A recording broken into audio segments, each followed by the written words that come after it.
Ches Amid base. That was the Rashi that we were darshaning that told us that when the Adam falls in the bore, so the pasuk is all made a mute in the pasuk.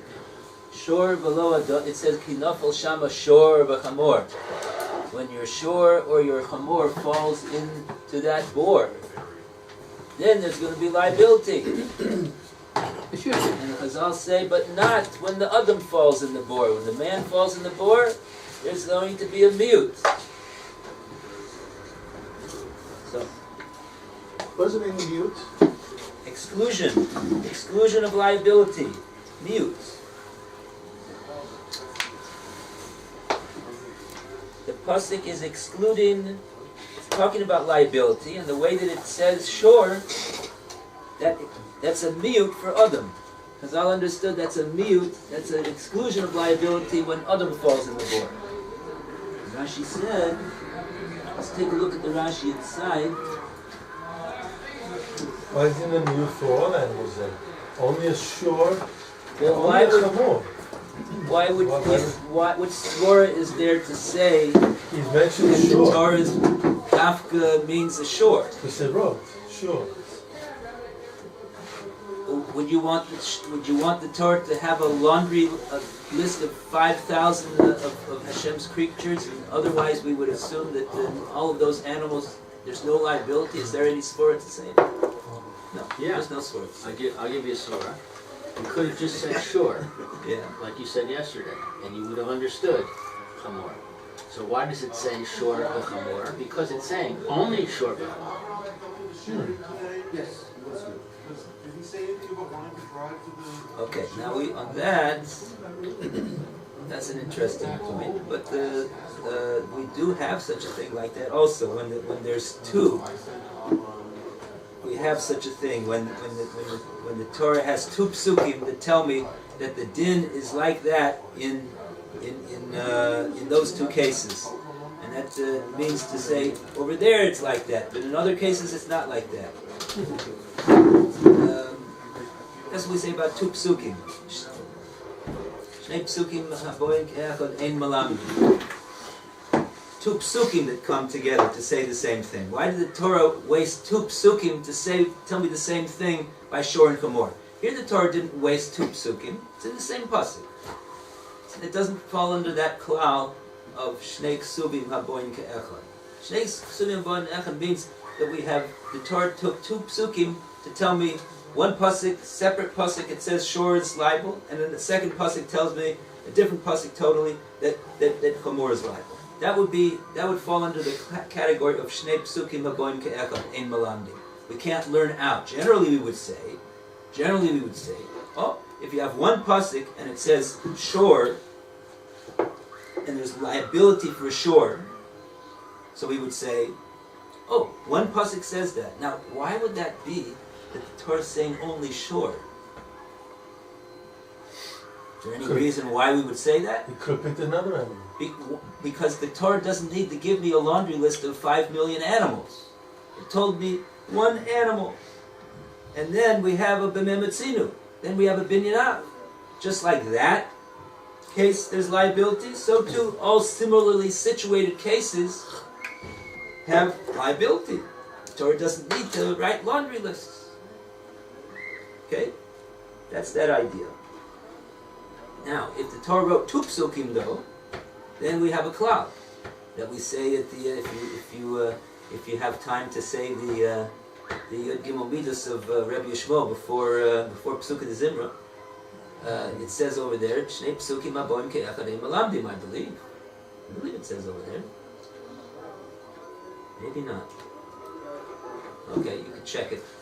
Maybe you had to mention Check shor and afterwards. chamor because a shor is a kosher animal and a chamor is not. So that would kolel both tahor and tamei. Is Did you say there that? is there a reason and logic to say that there wouldn't be liability when somebody's board damages an animal just because this animal is tahor and this animal is not? What if his the dog fell into the hole, would he be liable? Would he be liable for that? Yeah. Why isn't he liable when a person What? falls in now? If you ask the question, why isn't it the person what falls in? If you said if he gets money for the chamor, he gets for the shor, why does suddenly a person falls in, or is there something else? Because why did the Torah specify anything at all? Why did the Torah specify any type of a creature? All sorts of things could fall into the bore and get injured. Why is the Torah specifying a shore? So Chazal understood, it's specifying shore because a shore will be liable, and everything which is like a shore will be liable, but there must be something which is not like a shore, which the Torah wants to exclude liability from. What would that be? It's not doma to a shore. Adam's not doma to a shore. And that goes for the next exclusion too. Why did after the Torah already wrote shore, and that will tell us all animals.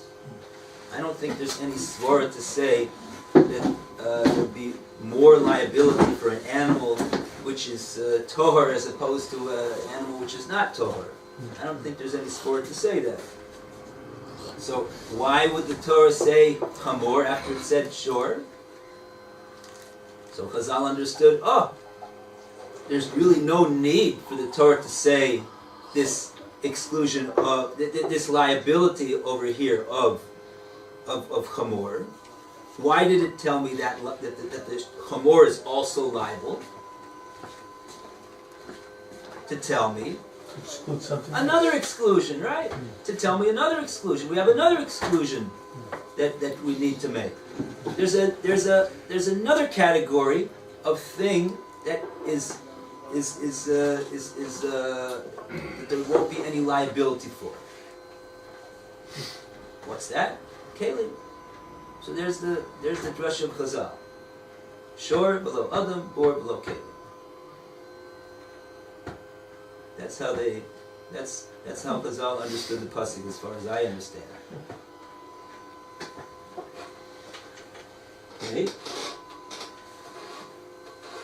Okay, so this Rashi, Dibra Maslo Shor below Adam, bor below Chamor below Kalim, is the fourth wide line. And we had a question about the last few words of this Rashi. Says Rashi, "Hani mili heichad meis ha'adam." Hani mili, what does that mean? Hani mili?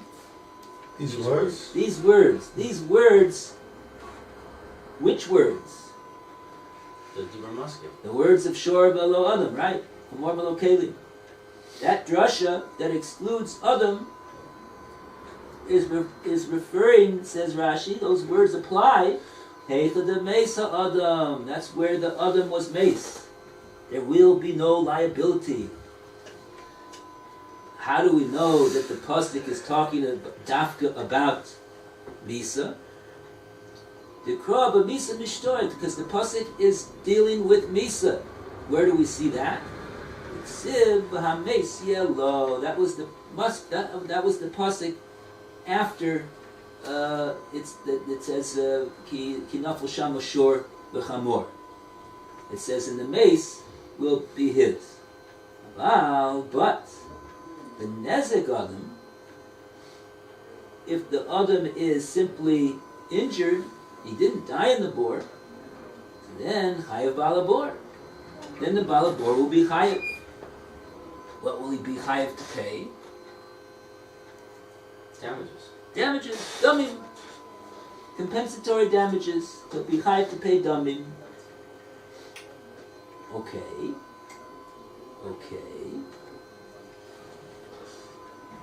Okay, now, what does these next words mean? Dekra, mikofer, memaite.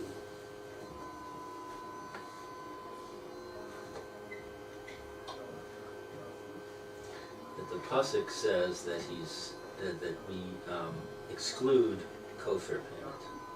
Oh, the pasuk is excluding. What's the pasuk excluding liability for? Kofir. It's excluding liability for kofir. Because the pasuk is talking about Misa. When the shore dies there, when the Gemora dies there, and the exclusion to Adam is doima to the case of the shore falling in the bore that the pasuk is talking about. And the pasuk is talking about that the shore died in the bore, because it says in the next pasuk, "V'amesi alo." We see that we're talking about a case where the animal died. So if so, then the exclusion of Adam is talking about a case of that he died. What are the possible payments that you would say that would apply in the case where Adam died in the bore? Kofir, dummy. Kofir. Yeah. Kofir. I thought the kofir only belongs when an animal does the damage to a person. How do we know? How do we know that it only applies when a person's shore Until now, damages? until now, it always talked about the goring of a shore. After 3 times, you have to pay kofir the 4th time. Okay. How do we know it's also connected to a person falling into a pit? Well, let me ask you a question. Why would you think that there would be a difference? This is not When a my shore kills an eved, Right. I'm chayav kofir. Right. But when my boar kills an eved, not chayav anything. Why should I be putter? Because you were irresponsible in the fact that the shore is a muad. You were warned. You knew the shore was a dangerous animal, and you didn't guard it properly. Oh, but I didn't know that this boar is a danger. It's 100 feet down, and I didn't know that was dangerous. Somebody needs to tell me that. You didn't have it kill three people before. Then it becomes a muad, right? Only then we know that the shore is a killer. We Right. know that this boar is a killer, don't we? Who got to tell me that the boar is a killer? Somebody needs to tell me that. You don't need 3 times. You need 3 You times. fall into the pit the 4th but time. A boar is generally 100-foot deep boar is generally a safe thing, and we need somebody to tell me. You know what? This 100-foot boar that you've dug over here in the Rishus Harabim, it's a dangerous thing. It could kill somebody. You better watch it.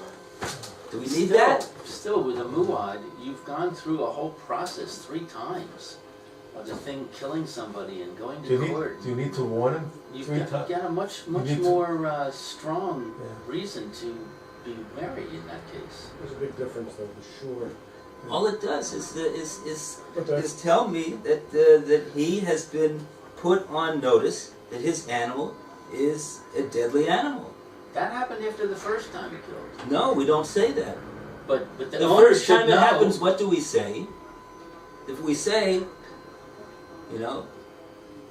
Baruch Dynamis, but that doesn't prove that it's one time is not creating a chazaka that this animal is a deadly animal. To me, a reasonable person, having had his animal kill somebody, would be very concerned and very, very cautious from then on. You Okay, wouldn't wait till the True. animal killed 3 people. I agree with you, So I'm saying it's but that's worse. not what the Torah says. Torah doesn't make him liable for kofar unless it's happened, unless there's a chazaka established this animal is a killer. Understood, but I'm just saying that you're comparing the goring ox to a pit. Yeah. And I'm saying a pit, you've never had a problem with the pit. You've just a knowledge, it's abstract knowledge that a pit can be dangerous. With this shore, you've had a whole experience, extensive experience with it. It's much more strong to me. It seems much more strong to me. So to say that a pit you don't have to have I'll any hear it. warning. Sorry. The pit you don't have to warn people about that the pit is dangerous. Yes. It's known. It would seem to me that every person knows, if he thinks about it, that a pit that is a deep pit, a person could fall in and die. We don't need actual data or statistics to prove that pit is a deadly pit. Then why don't All you we take- have to do is think to ourselves, well, what could happen if somebody's walking down the street over there and he's not paying any attention and he's not required to pay so much attention. He's allowed to walk and think about his own thoughts. And he doesn't have to expect that there's an open pit over here 100 feet deep in the ground. Would we do we need to be told that pit is a deadly pit? Then why doesn't it pay kofir then if he falls into the pit? Oh, oh, good. That's what he asked yesterday. That's what he asked yesterday. So I convinced you now. And the day before, and the day before. 5 minutes you were saying me, what's the, were you asking, what do we need this pasuk for? Now you're saying, well, how Yeah. now we understand why Rashi learns that you need a pasuk to tell me that there's no liability for kofir. Because we would have said on our own, if there's liability when your animal, who is shown to be a deadly animal, kills somebody, so then why would there be any difference for when your pit, which is a deadly pit, which everybody knows if he thinks about it, we don't need to have 3 people fall in there to know that it's a deadly pit. It's Vadai a deadly pit. We don't need to be told. So why would we think that Dafka, a pit, there's no din of kofir. Why? Why would there be no din of kofir in a pit? Can you tell me a logical reason why? So Rachamim says, there's no logical reason why. Yeah. Oh, so now, so Rashi is telling us, Otazeh, you got it. Now you understand. So now I'm going to tell you, so that it says in the drasha, Shor below Adam is coming to exclude what? Kofir? A payment of kofir. Because we would have said, on our own, It's obvious. that without that pasuk, he's going to be hyped to pay kofir for that. Of course he is. The Torah comes to tell us that there's a patur. In which case? In the case of death. Because that's what the pasuk is talking about when it comes to shor. So that's what the pasuk, that's the exclusion for shor. Yeah, but what's the logic behind that? What's the logic? It's not logical. Ask Hashem. That's what the pasuk says. That's what the pasuk says. I mean, there is some responsibility on the Adam to know, sort of look at where he's going. I mean, there is a problem in that because it's not the same. The other case, you're sure is something you have to control. That's the whole concept of Movavi. You're the Baal sure. So you have to make sure that it doesn't damage other people, kill other But people. you have to make sure that the pit won't Well, the pit, won't fall. You have to put a biggest sign. problem, Beware. the biggest problem about the pit, and then there's, we did this Gemora. Is then The only problem- is it in the What Rishus you're Rabbi? saying. Is it a Rishus Yachid? Yeah. Is it in a place that changed from one to the I other? didn't say this. That we had that thing before that we were connected to. Where is it? Where was the pit? It's a pit in the It's Rishus in the Rabbi. It's not saying there's a pit. streets, Not in the middle of mine. You came into my field and you fell into my pit. So how dare you come to my field? Who gave you the shy to come to my field? To my field. Okay. So if you did It's something else. But in the Rishus Rabbi, a Rishus guy has a Rabbi- right to walk around. To walk and, around. and we don't require him to pay so much attention. right. The Gemora says, Ein derech shel b'nei Adam lisbon in bedrachav. So I'm not sure if that reason is going to be enough to explain why Except that there's no kofir. Except that the guy's Hanukkah candles, light the loaded chamor passing along the Rishus Rabin, that he would be responsible for him, his fire from the Hanukkah candles hitting, destroying the guy's load. That's something else. Yeah. He's a mazik. Yeah. Over here, the guy's not a mazik. The pit is He's a getting mazik. injured. There was a pizza matter. So why should there be any liability? Yeah. Rather, why should there not be liability? He's not a mazik. The pit is mazik him. Why is there no liability, he's asking. The Torah says so. So you're asking, why did the Torah say such a thing like that? Okay. All right, good question. Why did the Torah say such a thing like that? Okay. The Torah says all sorts of things that we don't understand. Okay? That's what we said before. Don't want to scare you. But even in Dinei Nezikin, which is supposed to be, right, civil damages, that's the epitome of logic and fairness and justice, right? Who doesn't understand the requirement to pay civil damages? Is that why it's the epitome? The pit. To me. This din is the pits. I don't know. Why is there a Torah? Why is there a Torah?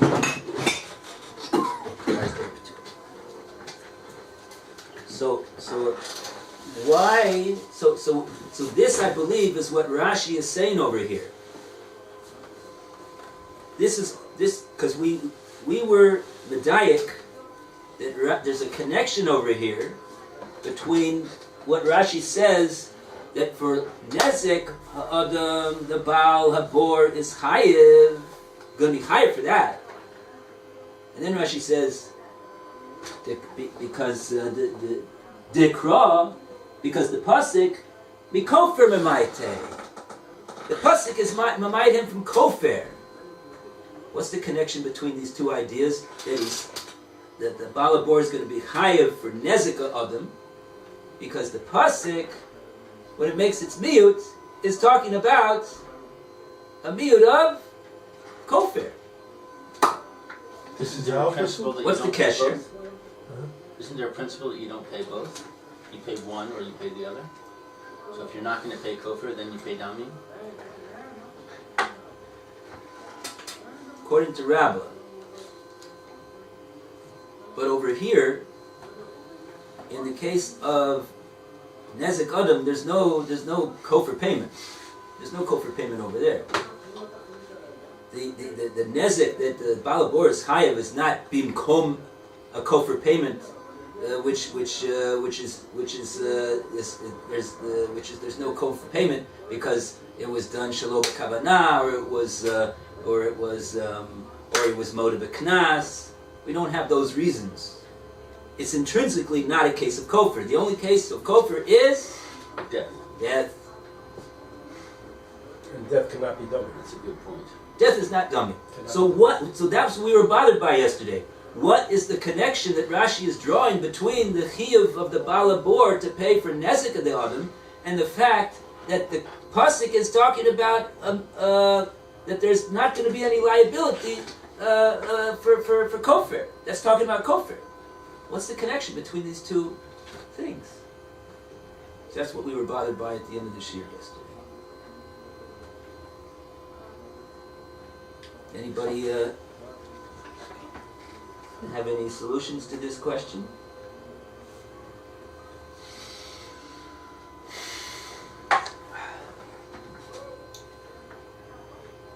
How do we know that with the nezek he does have to pay?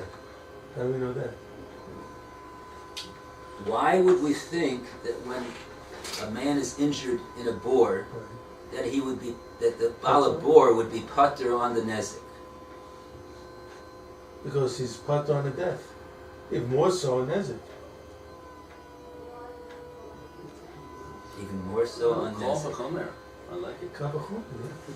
Wait a second. You just told me a second ago that you don't understand at all why it is that he's pater on the death, and now you're saying we have a kal v'chomer that he should also be pater on the nezek. Right.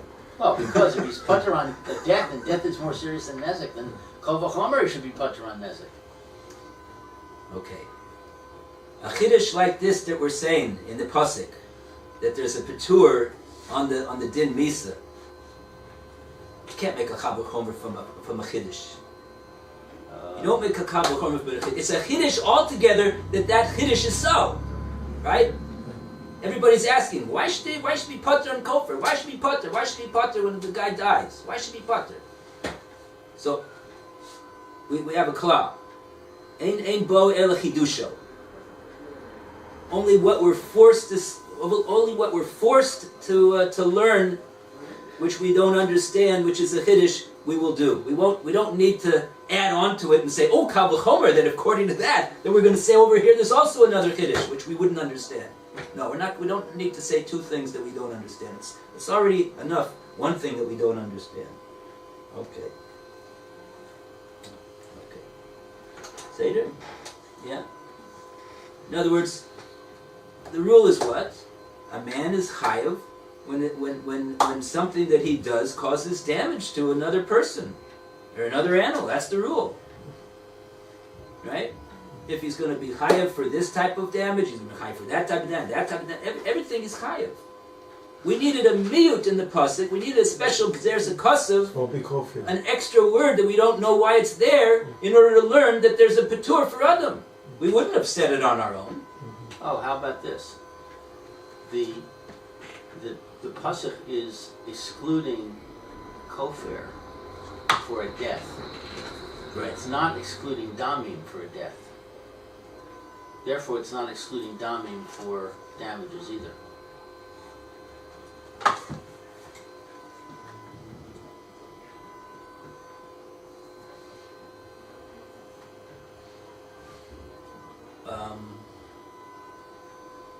The issue of whether there's payment of damim for death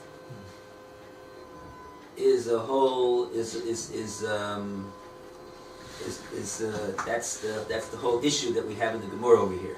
The Rava maintains that the damim could be a income payment, a substitute payment for a kofir, for a kofir payment, or a knas shloshim shel eved when a ben horin dies, when an eved dies. But and there's some machlokas on this, right? That's why everybody's asking. The Gemara is asking kashas on Rabbah. It's not. It's far from a. It's far from an agreed upon thing that there's going to be damim payment in a case of death. So even if we would say that there's no payment for death, right? Let's say that. Let's say not like Rabbah for a second, okay? There's no payment for damim for death. But is there payment of damim for damages? Yeah. And is this pasuk which is making an exclusion? Is it referring to damages? No. No. It's referring to a case of death. A mesia lo. The pasuk in making its exclusion on liability for Adam is only when the Adam dies in the bore.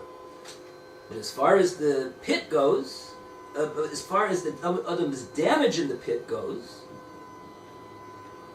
says Rashi, you want to know why the person is chayav to pay damim when somebody falls into his bore? You want to know why? Because what reason would you have to say that he's patur? You'll tell me. What will you tell me? If he dies, he's patur. It says shor v'lo chamor. It says shor v'lo chamor. There's a shor v'lo adam, right? So there's an exclusion of liability for adam. That's what you'll say. So let's say also that there's a patur for the nezik.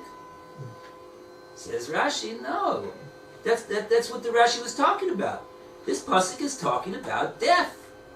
And so therefore Rashi's saying, Rashi's last statement is that he's saying that this exclusion, what's it going to exclude? Kofir. That's the only thing that it's going to exclude. So that's the connection between these two ideas, these two last thoughts that Rashi's made over here. He's told me that in a case where there is nezik alone, there will be liability, because the exclusion for shor v'lo adam in this pasuk is talking about what? Kofir. Only talking about kofir, not talking about damim. We don't necessarily agree with Rabbah that there's a payment of damim in a case where there's no kofir. We don't have to get into that at all.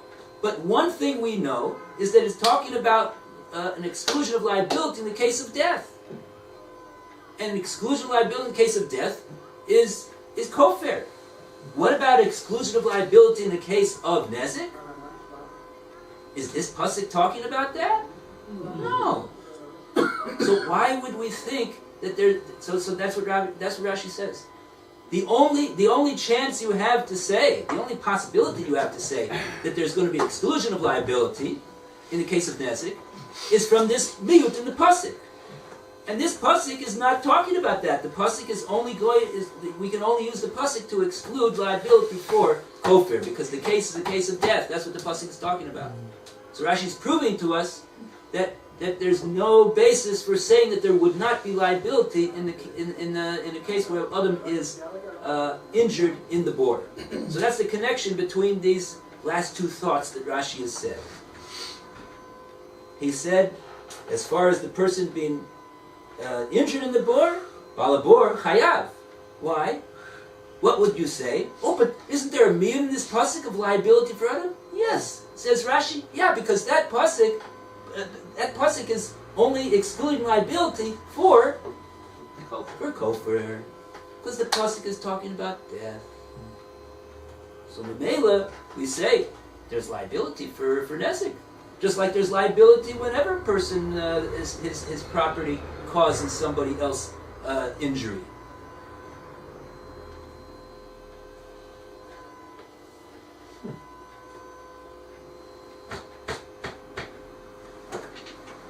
Okay. There's one thing that's bothering me. about that. Yes. Why doesn't Rashi say dekra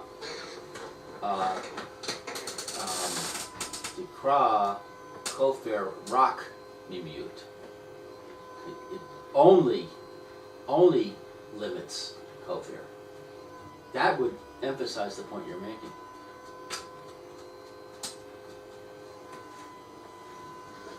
Okay, I hear. Two little letters, you could have made it much more clear. Rashi held that you didn't need those two letters. Okay.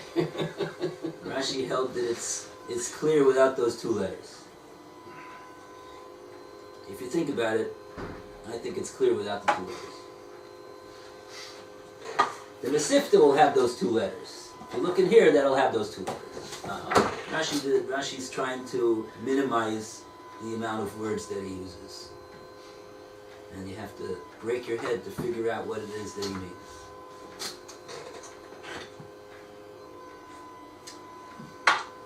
I'm musty. Okay.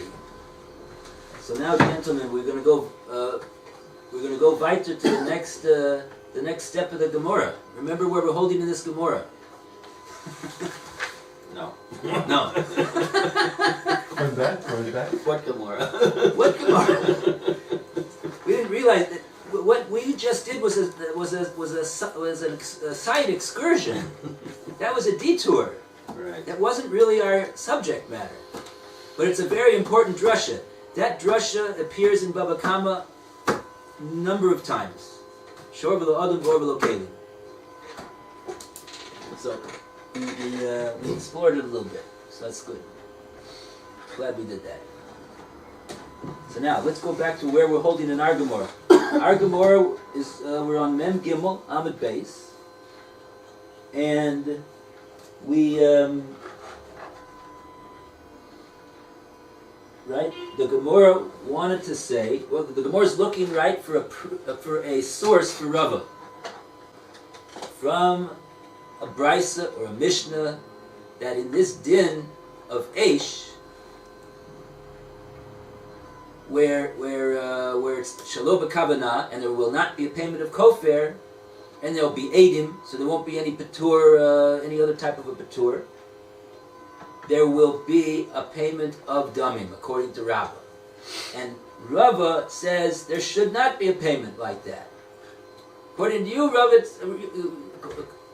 so the Gemara is asking, so where did Rava know from the Mishnah or the Brisa that there is such a din, that there's going to be a patur on that damim?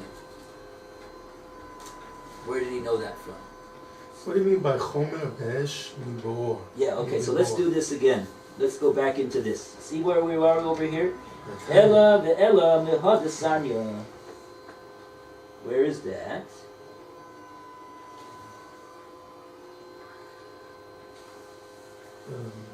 Tanya.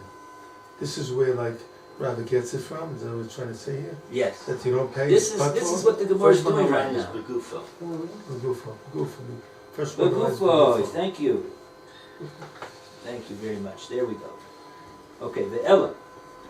Ve'ela means that we have just thrown out the ilema that we just said a few lines above, right? We said ilema, if you'll say da da da da da, then we said, nah, that won't work. That won't work. So there we say ve'ela. Ve'ela signifies that the Gemora has officially thrown it out. What was it, if anybody remember, what it is that we threw out? Yes, it was Reish Lakish's point that we were talking about a case. We were talking about a case where there was a slave, Right. and a goat, and they Right. were injured, or they were killed by the fire. Good.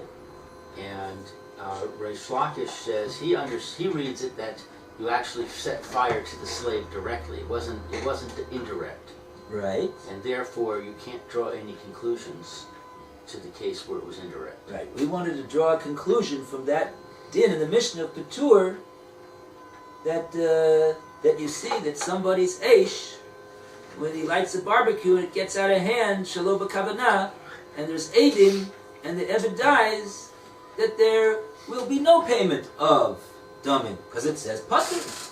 It says patur. And with that, we would have a Tanaic source against Rabbah. On that, the Gemara said, no, that's not an airtight proof that that's what the Mishnah holds. Harei Reish Lakish doesn't learn like that at all, the Mishnah. Reish Lakish says the Mishnah is talking about not a case of Eish at all. It's talking about a case of murder. He lit the Eved with his own hand onto the body of the Eved. That's a case of murder. It's not a case of Eish. And he's Patur on that. Why is he Patur on that? Why? Why is he Patur? What's He's his value? He's getting Misa. Huh? He's getting Misa. He's Because he's getting Chayav Misa. Misa. Good. Very good. So now the Gemara says, Ve'ela, meaning to say that, yes, agreed. We, the Gemara, agree that Mishnah there, in that Mishnah with the Eved and the Gedi, is not what Rava had in mind when he. That's not what Rava had in mind. When he challenged Rabbah. That's not a good kasha. Not a good kasha. It's far. It's not a good kasha. There's nothing forcing me to learn the Mishnah the way that the Gemara originally wanted to learn. You could just as easily learn the Mishnah like Reish Lakish. So to ask a kasha and say, oh, this Mishnah, this is against Rabbah. Rabbah's not going to ask maybe this is what the Mishnah means. Oh yeah? Maybe that's what the Mishnah means? Well, maybe that's not what the Mishnah means, Rabbah. Rabbah doesn't ask a kasha like that. So, Ella, let's go on, says the Gemara. Let's try this brisa. Let's try this brisa. This maybe is what Rava had in mind. Lou, you want to read this brisa? Ella meha de sanya. Rather from this that we learned in a brisa, chomer be'esh mi bebor. Right. It's more strict with a case of fire than it is with a case of a pit. Right. She ha'esh, that with fire, mu'edet, it is established. Le'echol, that is able, bein davar ha-ra'ui,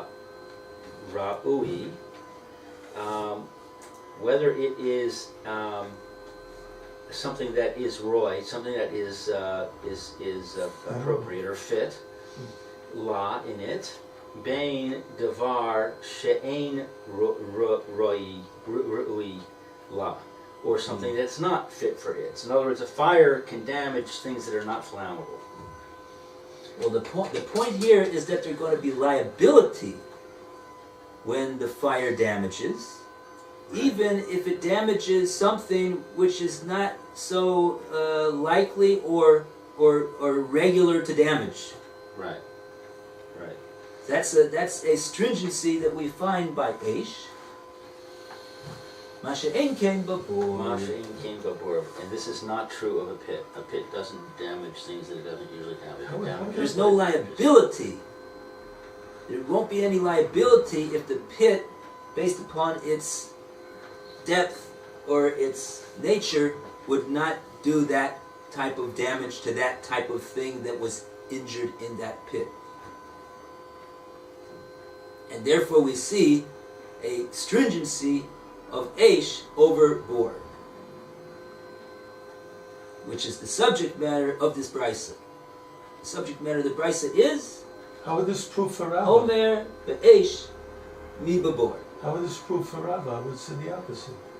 If it's more serious ash, then he should all more so pay for damages. We didn't get to the proof for Rava yet. So just the setting up the basic information. This is what the brisa says. Just to now it's going to give us the reasoning. Okay. Ad kan lashon habrisa. Now, from here on is the words of the Gemora. That this would be the proof from this brisa for Rava. This would be the support for Rava. Ve'ilu, and if sheha'esh, that the fire mishalemes, is liable to pay shelo, that not bichavana damim. If you have a case where the fire has liability to pay when there was damage without intention, mash ein kain babor. It's not true of a pit. Right? So with a fire, you have to pay when you do damage, even when it's not with your intention. And with a pit, you don't have to pay when you do damage when it's not with your intention. Lo katane. Right. The brisa did not teach. So, in other words, it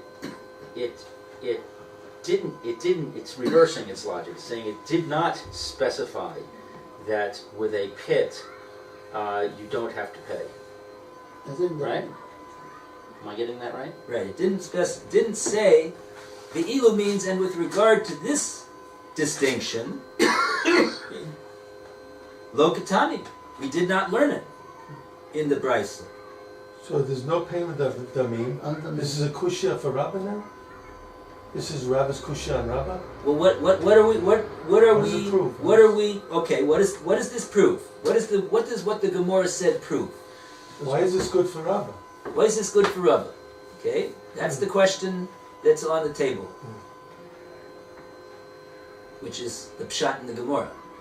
Pshat in the Gemora is what is the fact that this din here that the Gemora says is not taught in the Mishnah in this brisa. It's not taught in this Mishnah. Lo katan. What can we therefore infer from what the brisa holds? Because the brisa tells us that a fire is more stringent than a pit.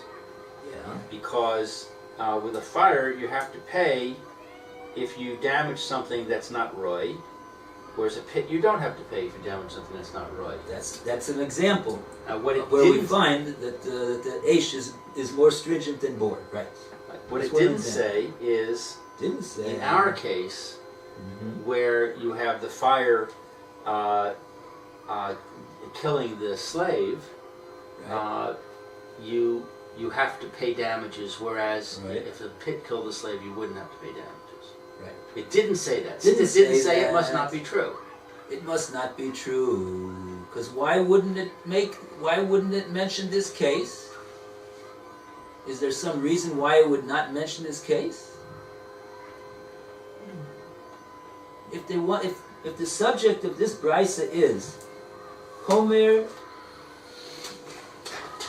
the Eish mi b'Bor, that's the subject matter of this case. That's the subject matter of this brisa. The Brisa is making a statement that the din of Eish is more chomer than the din of Bor. That's what the Brisa holds. And it gives one example. One example? That's all you want to give me is one example? You don't have any other examples? Wouldn't you want to give me another example to prove your point? You make a proof from one example? Well, I'm going to answer. I'm going to say just like you said with the shore and the Gemora. Are you going to list all the 100 million possible cases? At least two. At least two. Why two? Why waste the ink? If you I don't think one instance is a proof. If you have another proof, why not give it? Why it's more stringent the Esh? More. It should list more things. Not that we're questioning. We see that the Brisa didn't mention this instance of Homer of Esh Bibabor. We see that it didn't mention it. Lo Katani. So we're inferring from that. The Gemora is inferring from that it must be that this Brisa holds that what? The din must not be so. The din must not be so. It must be that there is no, in this case, there's no more stringency in the case of Eish than there is in Bor. Because if it had been that it was, then why didn't the Brisas tell me? Brisas have to prove its point. Homer, the Eish, Biba Bor.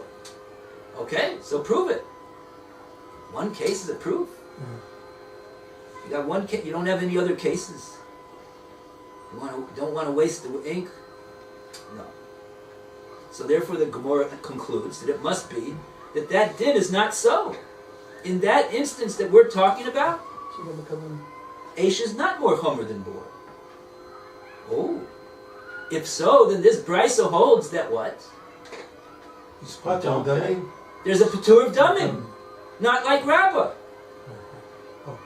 Oh, so this is the card that Reuven had up his sleeve when he said to Rabbah, "Ooh, Rabbah, you hold that in the case of Eish, Shalom b'kavanah, where there's no aiding, that when the Eved dies, there's a payment of damim. That's what you hold, yeah."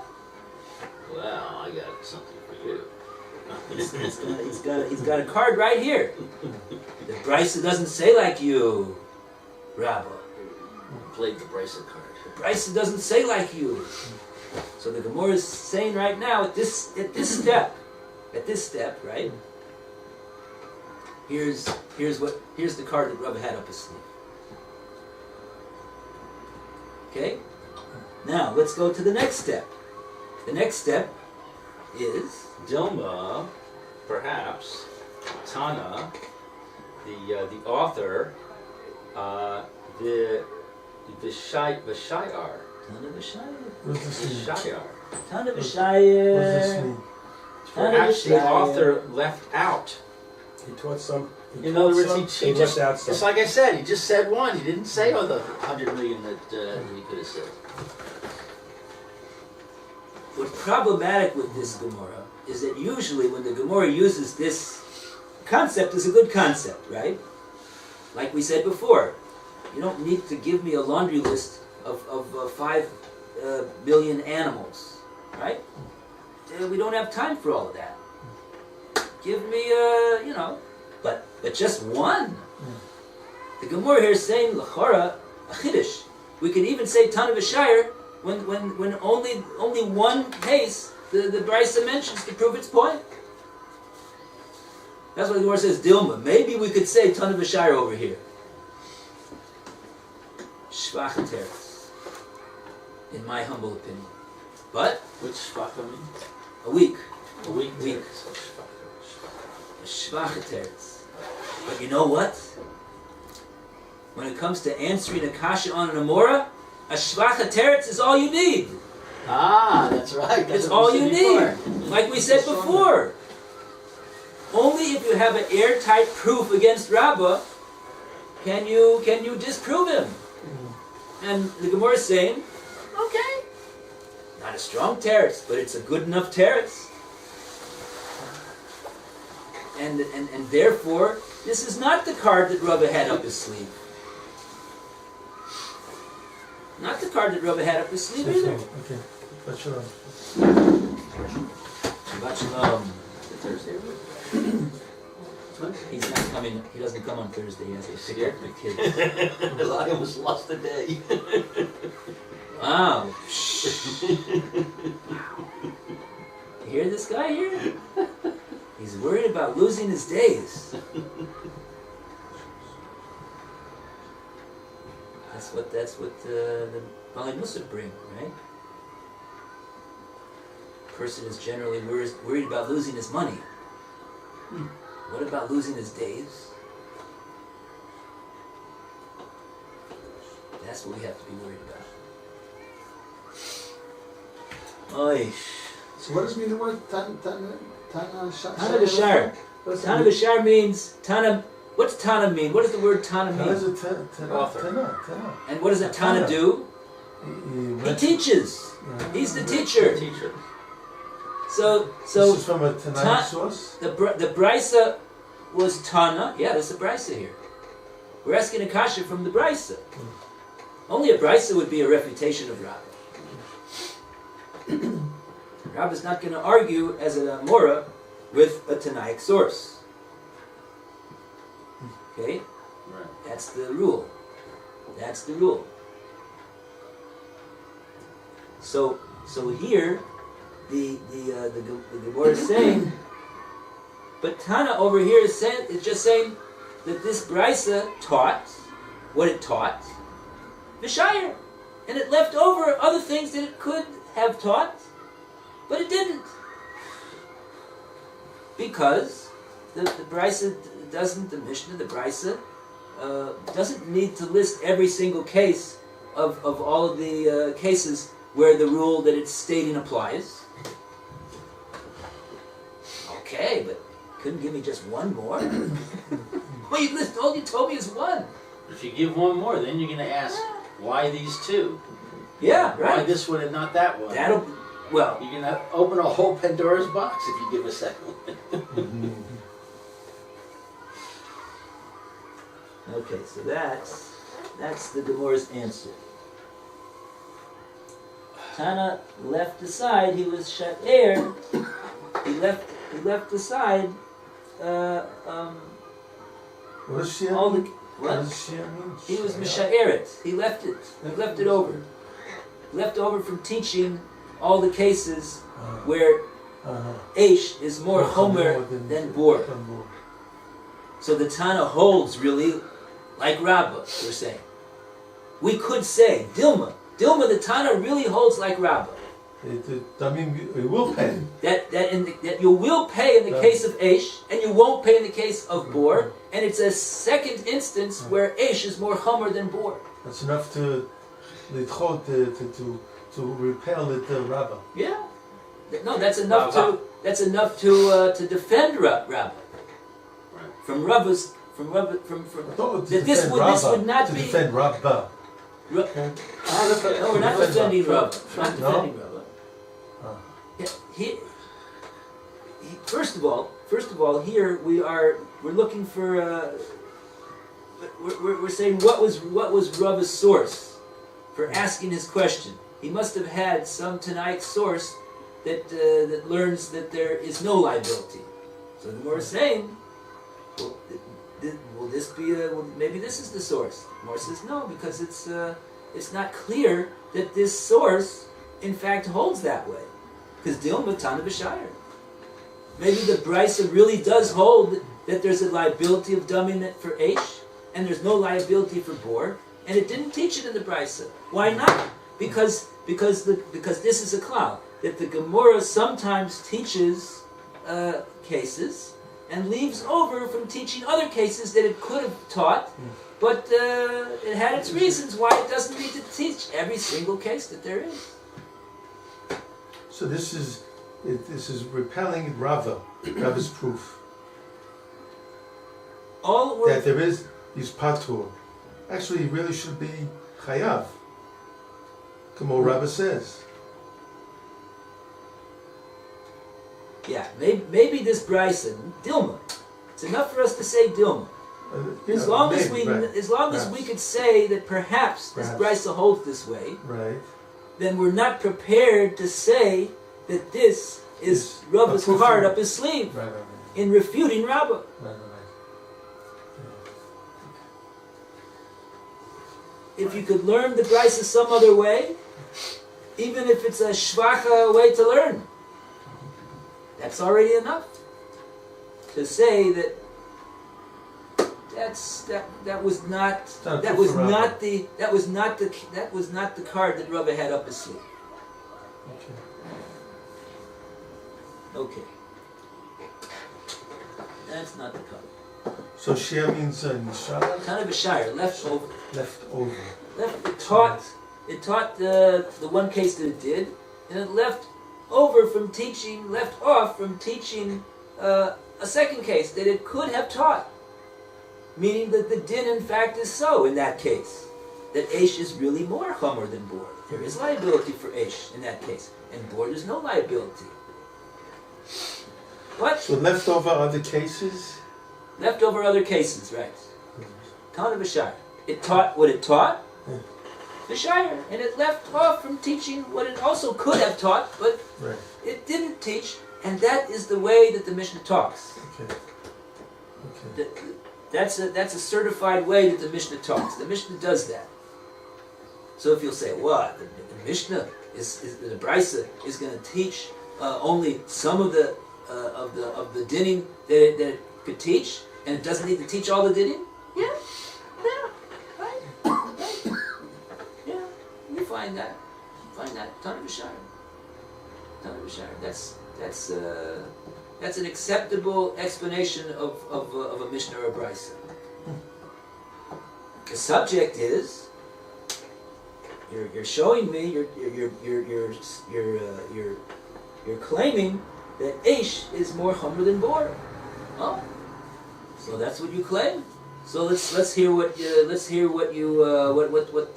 cases are that lead you to this conclusion. Right. Oh, we got one. One case we got is one mentioned. case. There's more liability. There must be other For cases Eish. too. And do you have any other cases? Just one case you're going to tell me? You should bring another case. Right. Thought the Gemora. Right. Bring another case. Oh, you didn't bring the case that we wanted to bring. So it must be that din is not so. Answers the Gemara. No, not necessarily. Dilma ton b'shai. Dilma that in this Left it brisa out. here, Left it out. it's adopting a ton of a shire structure, which is an acceptable structure, which we know that the brisa and the Mishnah use a number of times. So to say that that's what the brisa is doing over here is acceptable for sure. The Schwachkeit of the teretz is because I'm saying, yeah, but you only listed one case. I can understand you're not going to list 500 cases, but can't you even list one more? You're coming up with a rule over here. Eish is more Chomer than Bor. Who says Eish is more Chomer than Bor? We say this, says the Brisa. Prove it. We got one case where Eish is more Chomer than Bor. Okay. That proves it. It does. All you need is one case, really.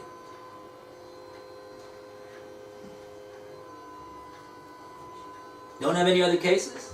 No, we don't need to teach other cases. That proves it. You don't want to list any other cases? No, we don't need to. Ton of a shire. Fine.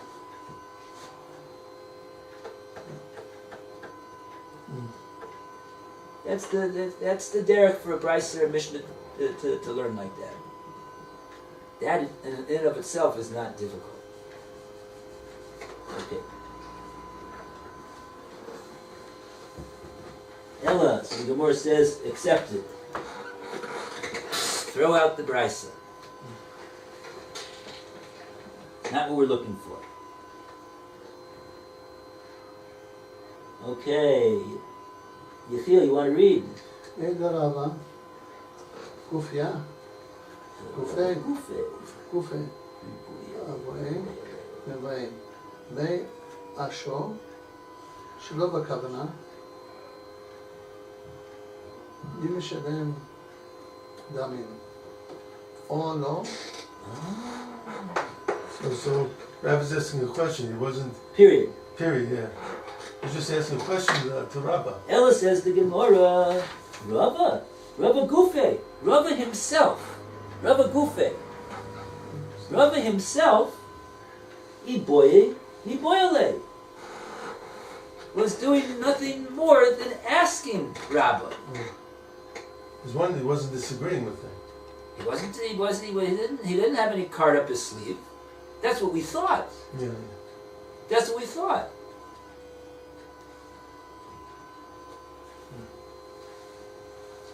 But we can't find any card that he must have had up his sleeve. So, says the Gemora, let's say that he wasn't making a kasha to Rabbah. But what does it mean when it says U mena le Rava to lo mishalem? What's that phrase U mena le? Doesn't that? Minole, from where does he know it from? Right, so that does not imply that he's not pondering, but he's actually challenging? That's what the Gemara thought in that step, right? Okay. And now, Now it's a saying, few steps later, the Gemara is saying, Ella, we got to throw out what we had over there. I see. So now the Ella is not only throwing out the Brisa, but it's also throwing out the pshat that we had in what Rava was doing when he was asking Rabbah. If you look at the words themselves, it's not clear really from the words themselves that Rava was asking a kasha on Rabbah. I don't think so. Amalei Rava. Rava said to Rabbah, Ihaki, if it's as you say, Isho shelo b'kavana al pi edim nishalim damim. Now you could say it like that, the way I said it. If that's what you hold, then in case of Eish, it's going to come out there's going to be liability. Or you could ask it like this, Rabbah. Rava says to him, Ihaki, if the din is as you say, in the case of the shore that kills Shelo b'kavana, there's going to be payment of damim. According to that, what would come out is that a case of Eish should also be the same thing. Is that what you hold? That's no question. How do you hold with the case of Aish? Do you hold that the case of Eish also will have that? He doesn't have any. I don't really see so clearly from the lashon of the Gemora itself that he's asking a kasha on him. and then the next sentence would be, and why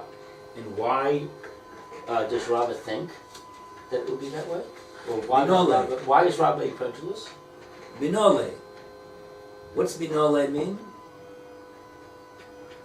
Where is his source? Where does he know it from?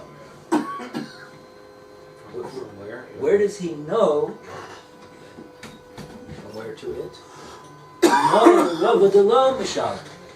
From where does Rava know that the din in that case of Eish is that you don't pay dumb? Right, but we're reading it as a question. So how would we read this sentence? We wouldn't say where does he know, because if he knows, then that's not a question. We want to know where he knows it from. Where does he think? From where does he get the idea that maybe it's not? Right. He must have a source. If he's asking a kasha on Rabbah, he's asking what we call a gezunta kasha. What's a gezunta kasha? Good question. A healthy question. A healthy question is a good question. It's a healthy question. Is this yours? A gezunta kasha. Oh, it isn't yours. We're going to put it back then. So, Minale must have some card up his sleeve. So what's the source of his gezunta kasha? We don't know. Tell us.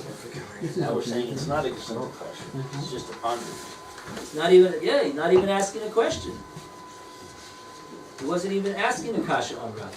He was asking them a question. Is this how you hold? You also hold this way in the case of Eish.